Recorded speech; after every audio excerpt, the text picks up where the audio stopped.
Soy Iván Montoya, vengo a hablarles sobre qué es la corrupción pública. Según Transparencia Internacional, la corrupción se ha definido como el abuso del poder encomendado para fines privados. Se trata de una definición que se aplica tanto para la corrupción pública como privada. Adaptando esta definición a la corrupción pública, uno puede decir que se trata del abuso del poder público encomendado a un funcionario para obtener beneficios privados. ¿Qué elementos entonces componen este concepto de corrupción pública? 3 elementos. Un sujeto con una cualidad especial, funcionario o servidor público, un sujeto que actúa abusando del ejercicio de su función pública y tercero, un sujeto que actúa subordinando el interés público a su propio interés personal o particular. ¿Qué factores promueven o favorecen la corrupción? Múltiples factores favorecen la corrupción pública, desde los factores legales, económicos, culturales, políticos, entre otros múltiples factores. Sin embargo, la fórmula que mejor ilustra las causas de la corrupción la ha expresado el profesor Klittgar con su fórmula C igual M más D menos A. ¿Qué implica esta fórmula? Que se favorece la corrupción cuando existe monopolio de la función pública, más discrecionalidad de la misma función pública y ausencia o precariedad del control y de la transparencia en el ejercicio de la misma función. ¿Qué consecuencias produce la corrupción en un país?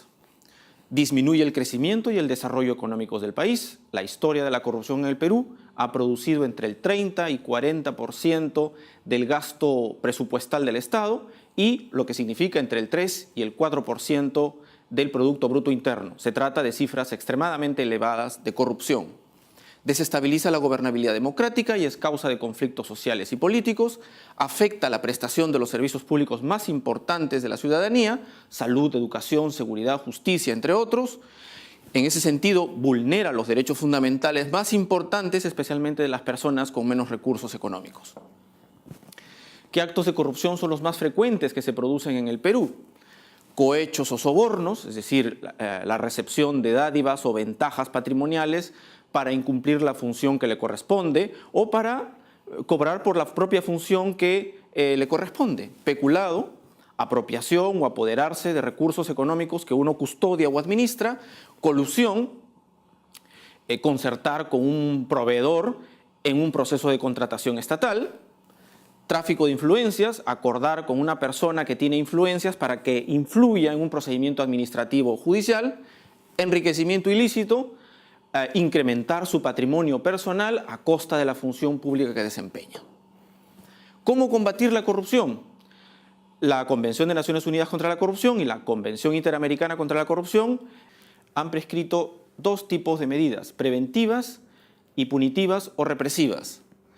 Dentro de las preventivas, estas convenciones internacionales contra la corrupción nos señalan generalmente lo siguiente: promover políticas de transparencia y de acceso a la información pública, fortalecer la carrera pública fundada en la eficiencia, probidad, profesionalismo y debida remuneración, y existencia de un órgano competente en la prevención de la corrupción. ¿Cómo combatir la corrupción en el Perú? El Perú aprobó en el año 2012 un Plan Nacional de Lucha contra la Corrupción, 2012-2016.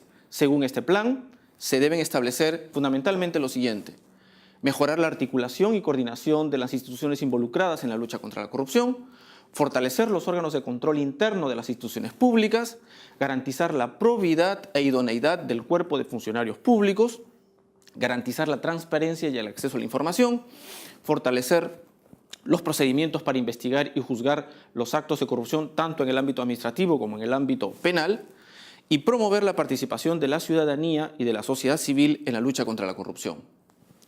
Se trata de objetivos y estrategias loables, sin embargo, estas no podrán ser alcanzadas sin un compromiso firme y sostenible del más alto nivel político. Pero, sin embargo, tampoco podrán cumplirse si no es con el compromiso de cada ciudadano de no convertirse en cómplice silencioso de cada acto corrupto. Muchas gracias.